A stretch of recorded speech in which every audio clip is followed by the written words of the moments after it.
अलिफ लाम मीम ज़ालिकल किताबु ला रैब फ़ीह हुदल लिल मुत्तक़ीन अल्लज़ीना युमिनूना बिल ग़ैबि व युक़ीमूना अस्सलाता व मिम्मा रज़क़नाहुम युनफ़िक़ून वल्लज़ीना युमिनूना बिमा उन्ज़िला इलैका व मा उन्ज़िला मिन क़ब्लिक व बिल आख़िरति हुम यूक़िनून उलाइका अला हुदम मिर रब्बिहिम व उलाइका हुमुल मुफ़्लिहून। सदक़ल्लाहुल अज़ीम।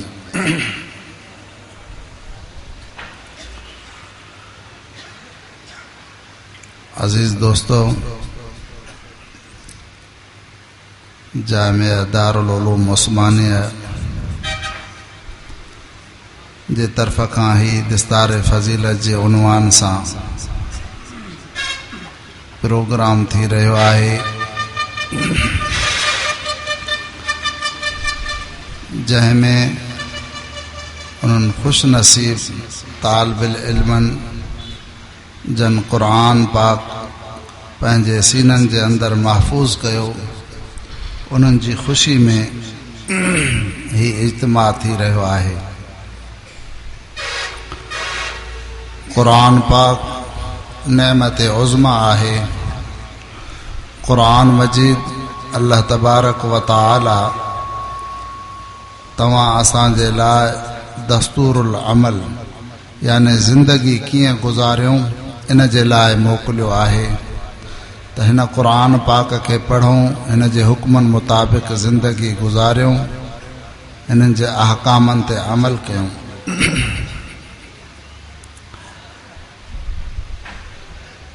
दुनिया जो दस्तूर आहे कलामुल मुलूक मुलूकुल कलाम, बादशाहनि जी जेका गुफ्तगू हूंदी आहे उहा गुफ्तगू जी बादशाह हूंदी आहे। त ही अहकमुल हाकिमीन रब्बुल आलमीन जो कलाम आहे।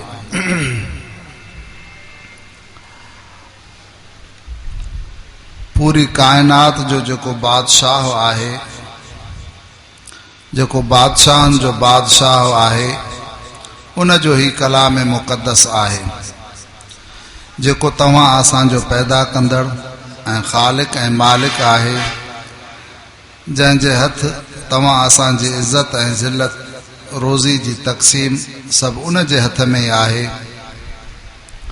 उन अहकमुल हाकिमीन जंहिंजी तव्हां असां इबादत कयूं था, नमाज़ पढ़ूं था, हज कयूं था, उन जे हुकुम मुताबिक़ ज़कात ॾियूं था या ॿियूं इबादतूं कयूं था।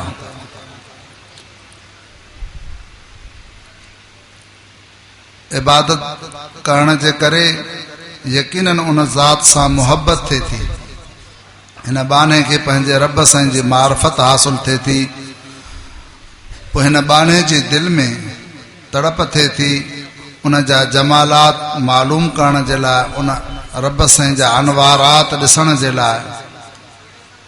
जंहिंजी इबादत कयूं था उन ख़ालिक जा अनवारात ऐं जमालात ऐं कमालात उहे मालूम कीअं कजनि, त उहे हिन क़ुरान पाक जे ज़रिए मालूम करे सघनि था। जॾहिं तव्हां असां हिन क़ुरान पाक सां ताल्लुक़ रखंदासीं, हिन खे पढ़ंदासीं, हिन जी तिलावत कंदासीं, हिन जो अदब एहतराम कंदासीं, हिन जे अल्फाज़नि जे माना मतिलब खे सम्झंदासीं, गौर ऐं फ़िक्र कंदासीं ऐं हिन जे हुक्मनि मुताबिक़ ज़िंदगी गुज़ारींदासीं, त पोइ अल्लाह तबारक व तआला जी ज़ात जा उहे अनवारात ऐं कमालात हिन इंसान खे नज़र ईंदा। ऐं हिन क़ुरान पाक जी तिलावत सां गोया क रब साईं जो दीदार उहो थिए थो ऐं हम कलामी जो शरफ़ हासिल थिए थो। इंसान इन तवज्जो ऐं गौर सां तिलावत करे, उन अदब ऐं एहतराम सां बावज़ू थी करे जो गोया क मां हाणे पंहिंजे रब साईं सां हम कलामी करे रहियो आहियां ऐं उन जो दीदार जो शौक़ मूंखे आहे। इहो जेको दीदार इहो तबई ॻाल्हि न आहे, बल्कि इहा शरई हुकुम बि आहे। हुज़ूर पाक सल्लल्लाहु अलैहि वसल्लम फरमायो, अंताबुदुल्लाह का अन्नक तराह फ़इल्लम तकुन तराह फ़इन्नहु यराक। नमाज़ तूं अहिड़ी कैफ़ियत सां पढ़ जो गोया कि तूं रब साईं खे ॾिसी रहियो आहीं। तुंहिंजे नमाज़ जी इहा कैफ़ियत हुजे, ख़ुशू ऐं ख़ुज़ू वारी नमाज़ हुजे, इन अंदाज़ सां त गोया कि तूं रब साईं जो दीदार करे रहियो आहीं। फ़इलम तकुन तराहु फ़इन्नहु यराक। जेकॾहिं इहा कैफ़ियत अञा तुंहिंजे अंदरि पैदा न थी आहे, एतिरो ज़रूरु यकीन कर त जंहिं सूरत में तूं इबादत करे रहियो आहीं, नमाज़ पढ़ी रहियो आहे, क़ुर जी तिलावत करे रहियो आहे, त अल्लाह तबारक व ताला जी ज़ात तोखे ॾिसी रही आहे। त इहो दीदार रब साईं जी ज़ात जो इहा सिर्फ़ु तबई ॻाल्हि न बल्कि शरई हुकुम बि आहे। इन जे करे अल्लाह तबारक व ताला जी ज़ात जो जेको दीदार आहे उहो दुनिया वारनि हिन अखियुनि सां न आहे, उहो दिलि वारे नूर सां आहे, उहो इबादत में लज़त सां आहे। जो नमाज़ जे अंदरि ख़ुशू ख़ुज़ू अची वञे, क़ुर पाक जी तिलावत में हिन खे सुकून ऐं राहत अची वञे, नेक अमल खे करण सां हिन खे सुकून ऐं इत्मीनान मिले, आराम मिले, हिन जी दिलि खे ख़ुशी थिए, त पोइ इहो ॼण हिकिड़े क़िस्म जो हिन दीदार जे तरफ़ हिन जी विख आहे।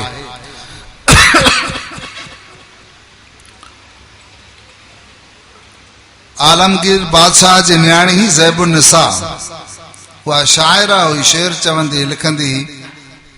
पोइ उन जो शेर उन जो बादशाह वालिद पंहिंजी मजलिस में शेरो शाइरी चवाईंदा आहिनि बादशाह, त हिकु मौक़े ते उन शाइर उन ज़ैबुन निसा जो शेर पढ़ियो।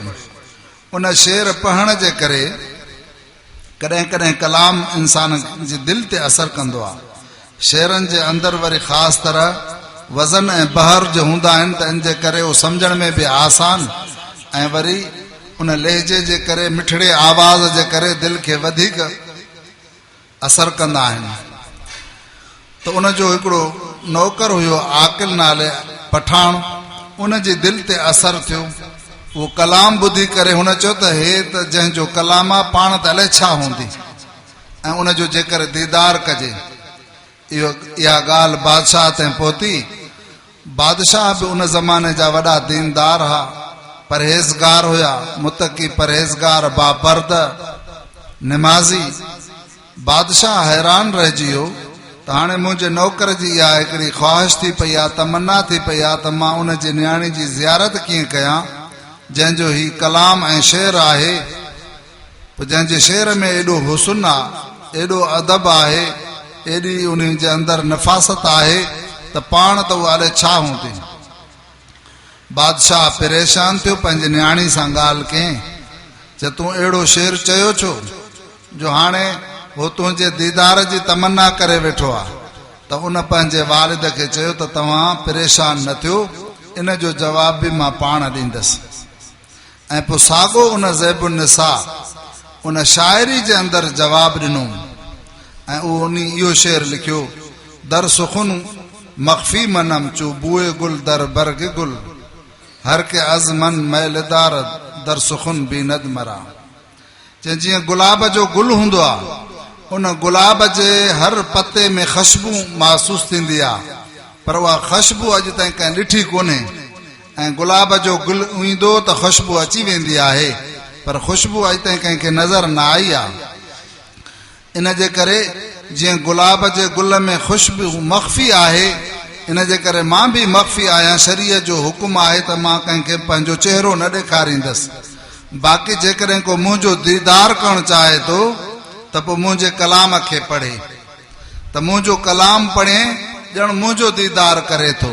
त हिते बि ईअं आहे त जंहिं बाने जी दिलि में इहा तड़प थिए त मां रब साईं सां हम कलामी कयां, रब साईं जो दीदार कयां, त उहो इन क़ुर मजीद जी तिलावत करे, इन क़ुर पाक खे पढ़े, उनखे सम्झण जी कोशिशि करे, त पोइ इहो ॼण हिकिड़ो उन बाने खे रब साईं जो इहो दीदार थींदो, हम कलामी थींदी। हज़रत अनस रज़ी अल्लाह ताला अन्हु खां रिवायत आहे, हुज़ूर पाक फरमायुसि त अनस, जॾहिं तुंहिंजे दिलि में इहा तमन्ना थिए त मां पंहिंजे रब साईं सां हम कलामी थियां ऐं उन जो दीदार कयां, त पोइ अल्लाह जे कलाम जी तिलावत कंदो कर ऐं उन जी दीदार कंदो कर। त इन जे करे ही क़ुर पाक रब से फरमायो, अलिफ लाम मीम ज़ालिकल किताब ला रैब फी, हे अहिड़ो किताब आहे जंहिं में कंहिं बि क़िस्म जो को शक शुबहो कोन्हे। हुदल लिल मुत्तकीन ऐं ही हिदायत हिन में आहे पर हर हिक इंसान जे लाइ न। इहो ई सबब आहे जो असां माण्हू काफ़ी क़ुरान पाक पढ़ंदा त आहियूं पोइ बि न अक़ीदो दुरुस्त न अमल दुरुस्त न जेको आहे असांजा उहे आमाल सालिया उन सही तरीक़े सां आहिनि, न वरी अक़ीदो क़ुरान पढ़ण जे बावजूद बि शिरक जी दावत कुफ्र जी दावत, को झंडे जे अॻियां झुके थो, को क़बरनि जे अॻियां झुके थो, को काथे गैर जे अॻियां झुके थो, को कंहिंजे पीर खे हाजत रवा सम्झूं बीठो आहे। त इन जे करे रब साईं फरमायो हुदल लिल मुत्तकीन, ही क़ुरान पाक परहेज़गारनि जे लाइ हिदायत आहे।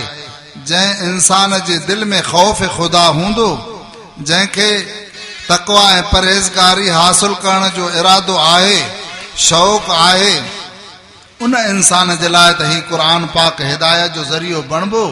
बाक़ी रब से फरमायो त युज़िल्लु बिही कसीरा व यहदी बिही कसीरा, हिन क़ुरान पाक पढ़ण जे करे काफ़ी इंसान जेके मोहब्बत सां अदब एहतराम सां पढ़नि था हिदायत जी नियत सां, त पोइ उन्हनि जे लाइ त हिन में हिदायत आहे।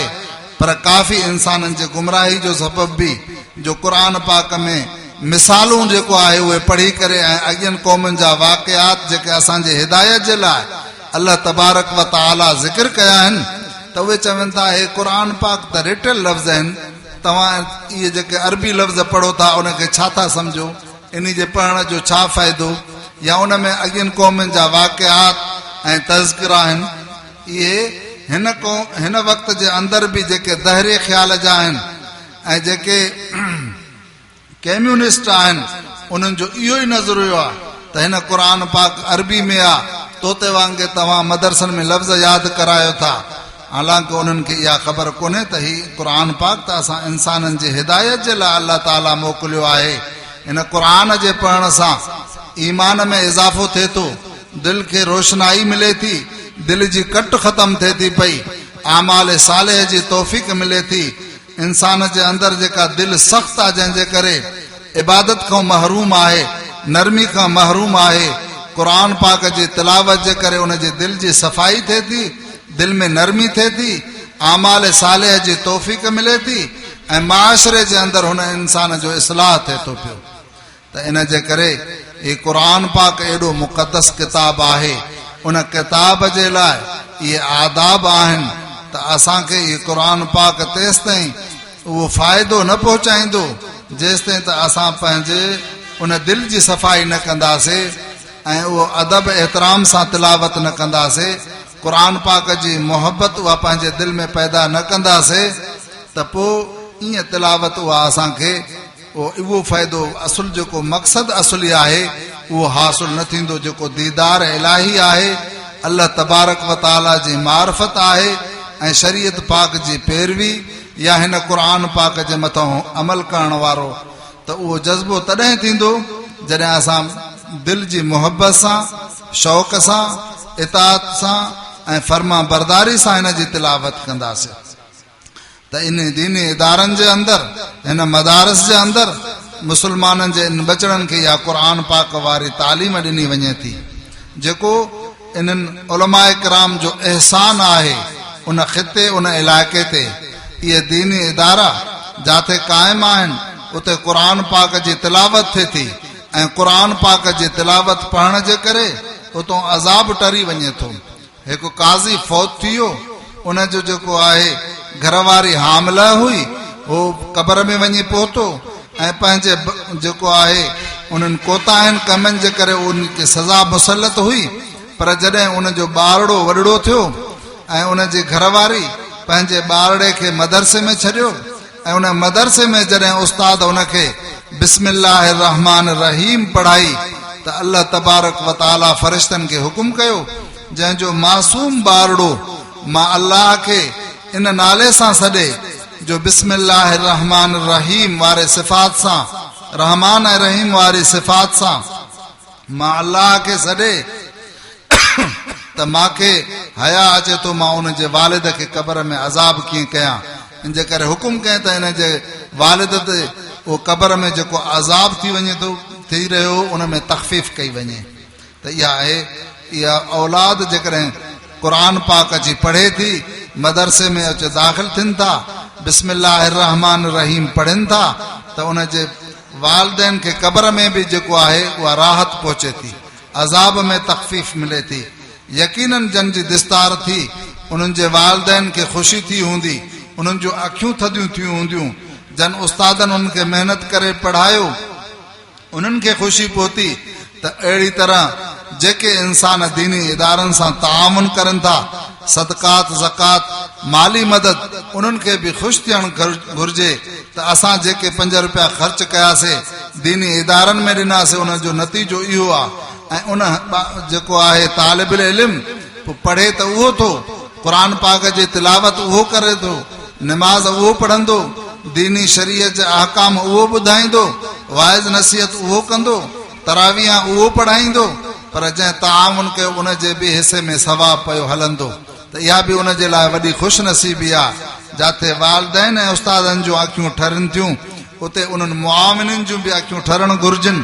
उन्हनि जे लाइ बि इहो सआदत जो मौक़ो आहे। जीअं जेके हिन इदारे जा या जंहिं बि इदारे में जेके पढ़नि था, उन्हनि जा बानी जेकॾहिं अल्लाह खे प्यारा थी चुका आहिनि, या उन्हनि जे जेके पढ़नि था जन इल्म हासिल कयो क़ुर पाक या अरबी इल्म ऐं सनद हासिल कयूं, इन्हनि जे जेके वालिदैन अल्लाह खे प्यारा थी चुका आहिनि, त ईअं उन्हनि जे रूहनि खे बि यकीनन सवाब पहुचे थो पियो, उन्हनि खे बि ख़ुशी पहुचंदी।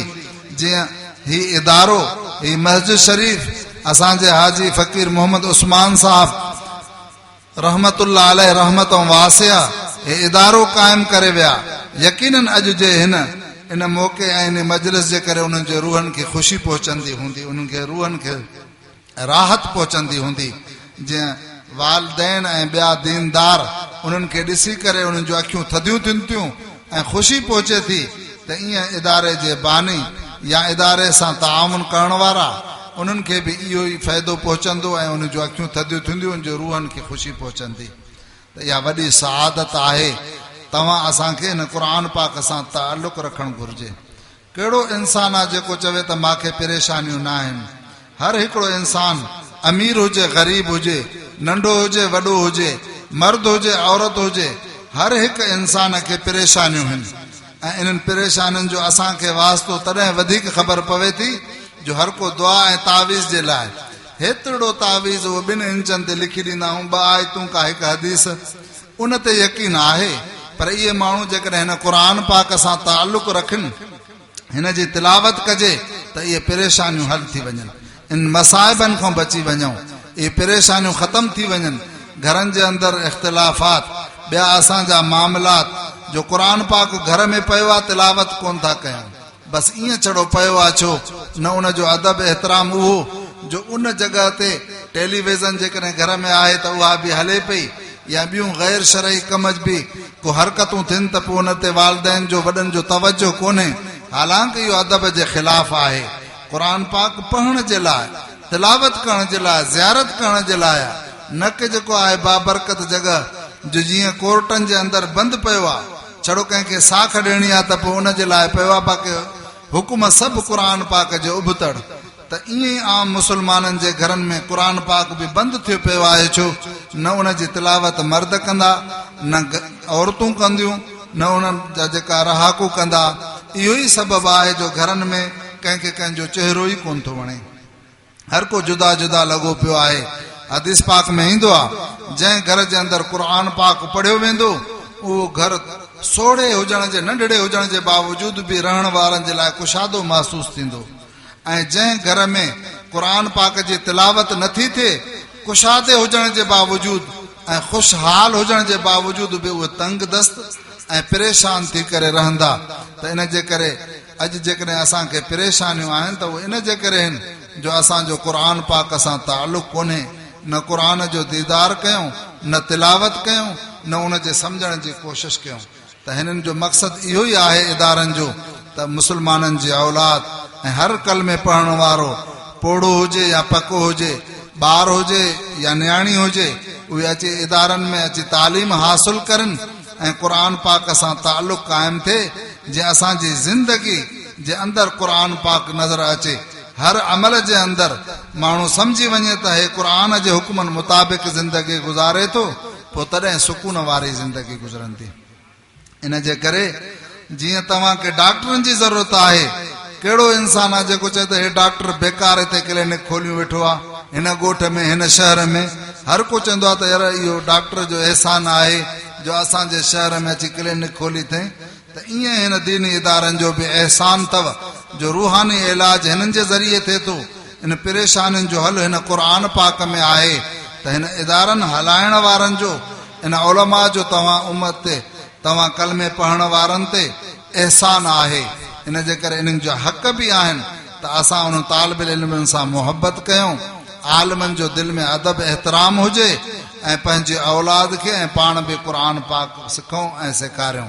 तॾहिं हुज़ूर पाक सल्लल्लाहु अलैहि वसल्लम फरमायो, ख़ैरुकुम मन तअल्लमल क़ुरान व अल्लमहु, भले में भलो तव्हां मां उहो इंसान आहे जेको क़ुर सिखे या सेखारे। अल्लाह ताला इन्हनि इदारनि खे हमेशह आबाद फरमाए, क़यामत ताईं इदारनि जी हिफ़ाज़त फरमाए। बाक़ी दुश्मन जो असांखे ॾुख कोन्हे, दुश्मन जो कम ई दुश्मनी आहे। असांखे फ़िक्र ऐं ॾुख तव्हांजो आहे जो तव्हां कलमे पढ़ण वारा बि क़ुर सां ताल्लुक़ नथा रखो, क़ुर पाक जे हुकुमनि मुताबिक़ ज़िंदगी नथा गुज़ारियो, आलमनि सां मुहबत नथा रखो। आलमनि जो इज़त ऐं मक़ाम जेको रब साईं अता कयो आहे उन्हनि खे उहो करणु घुरिजे। तालिब इल्मनि सां मुहबत हुजे ऐं उन्हनि जी ज़रूरियात जो फ़िक्र हुजे। जीअं हिकिड़े घर जे अंदरि असां पंहिंजे ज़रूरियात पूरी करण जा फ़िक्रमंद हूंदा आहियूं, त हे दीनी इदारा इन में बि इहे तालिब इल्म रहनि था। उन्हनि जे लाइ हर शइ खपे थी, खाइण पीअण ऐं ग़िज़ा ऐं लिबास समेत ॿियूं ज़रूरतूं बि आहिनि। इन जे करे तव्हां असांखे इन दीनी इदारनि सां तामुन करणु घुरिजे। इहो सदका जारिया आहे, इहो सआदत वारो अमल आहे। जेकॾहिं तोखे नेकी में ख़र्च करण जो मौक़ो मिले थो, जेको तामुन करे थो, त शुक्र कर त तुंहिंजो माल कुझु पाक जो हिसो अथसि जो तोखे तौफ़ीक़ मिले थी। तुंहिंजो चंद कणा जेके अन जा उहे मदरसे में पहुता उन ते तूं शुक्र कर। कुझु रुपया ज़कात ऐं सदक़ात जा पहुता उन ते तूं शुक्र कर। अगरि जेकॾहिं नथो पहुचाए सघे त पोइ तूं उन जो फ़िक्र कर त तूं पंहिंजे कारोबार खे, पंहिंजी मुलाज़मत खे, पंहिंजे इन पैसे खे पाक ऐं साफ़ कर हराम खां, तॾहिं तोखे तौफ़ीक़ नथी मिले। अल्लाह ताला तव्हां असांखे कामिल सम्झ अता फरमाए, क़ुर पाक सां सही ताल्लुक़ नसीब फरमाए, अमल जी तौफ़ीक़ अता फरमाए। व आख़िरु दावाना अल्हम्दुलिल्लाहि रब्बिल आलमीन। रब्बना इन्नना आमन्ना फ़ग़फ़िर लना ज़ुनूबना वक़िना अज़ाबन नार। रब्बना आतिना फ़िद दुनिया हसनतम व फ़िल आख़िरति हसनतम वक़िना अज़ाबन नार। रब्बना इग़फ़िर लना व लिइख़्वानिना allज़ीना सबक़ूना बिल ईमान वला तजअल फ़ी क़ुलूबिना ग़िल्लन लिल्लज़ीना आमनू रब्बना इन्नका रऊफ़ुर रहीम।